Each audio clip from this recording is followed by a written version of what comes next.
नमस्कार, मैं रुमान हाशमी और आप देख रहे हैं लोकस्वामी। ईरान के इजराइल के हमले के बाद बेंजामिन नेतन्याहू मंत्रिमंडल की हंगामी कैबिनेट बैठक हुई। रिपोर्ट के मुताबिक नेतन्याहू और युद्ध मंत्रिमंडल के अन्य सदस्यों ने तत्काल जवाबी हमले को अस्वीकार कर दिया है।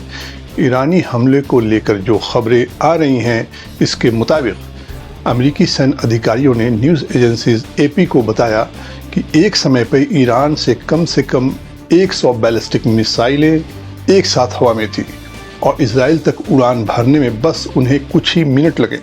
बाइडन और वरिष्ठ अधिकारियों ने व्हाइट हाउस सिचुएशन रूम में वास्तविक समय में रियल टाइम में फायरिंग और एंटी मिसाइल प्रयासों को ऑनलाइन देखा। अधिकारियों का कहना है कि जब उन्होंने देखा कि मिसाइल रक्षा प्रयास सफल हो गए हैं तो कमरे में राहत थी। वहीं ईरान ने कब्जे वाले फ़लस्तीनी क्षेत्रों के खिलाफ अपने जवाबी कार्रवाई अभियान के हिस्से के रूप में 2 प्रमुख इजरायली सैन्य स्थलों को नष्ट करने की घोषणा की। मेजर जनरल मोहम्मद बाघेरी ने खुलासा किया कि माउंट हार्मोन में इजरायली खुफिया मुख्यालय और नोवाटिम सैन्य अड्डे को निशाना बनाया गया और बैलिस्टिक मिसाइल और क्रूज मिसाइलों का इस्तेमाल करके कामयाबी के साथ तबाह कर दिया गया। मामले पर संयुक्त राष्ट्र प्रमुख का कहना है कि मध्यपूर्व खतरे की कगार पे है।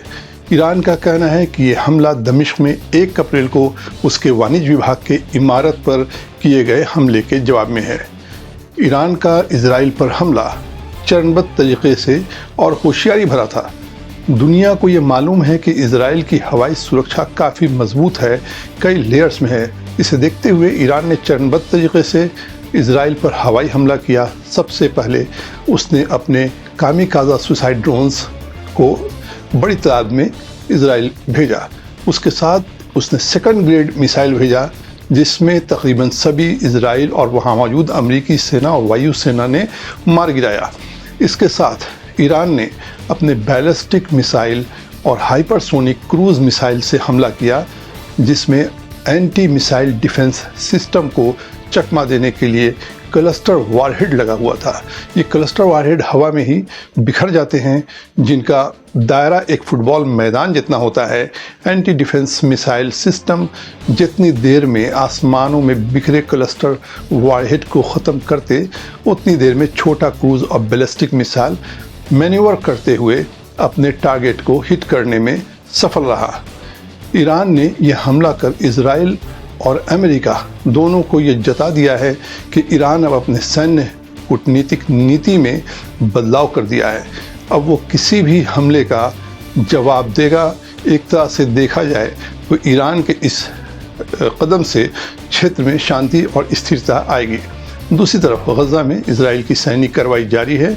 इजरायली सैनिक और वायु सेना की ताज़ा कार्रवाई उत्तरी गाज़ा के बैत हनून और सेंट्रल अल नुसैरिया कैंप सहित वेस्ट बैंक में जारी है, जिसमें कई लोगों के मारे जाने की खबर है। साथ ही फ़लस्तीनी लड़ाकों के हमले में 3 इजरायली सैनिक ज़ख्मी हुए हैं। और अब बात फिर से ईरान की। ईरानियों को विश्वास है कि उनका देश क्षेत्र की रक्षा करने में सक्षम है। भले ही ईरान के ज़्यादातर रॉकेटों को रोक दिया गया था, लेकिन ईरान अपने नीतिगत उद्देश्य को हासिल करने में कामयाब रहा। उसने ये जता दिया है कि अब आप ईरान पर हमला ना करने का विचार करें, क्योंकि यदि आप ईरान पर हमला करते हैं तो इसकी कीमत भी चुकानी होगी।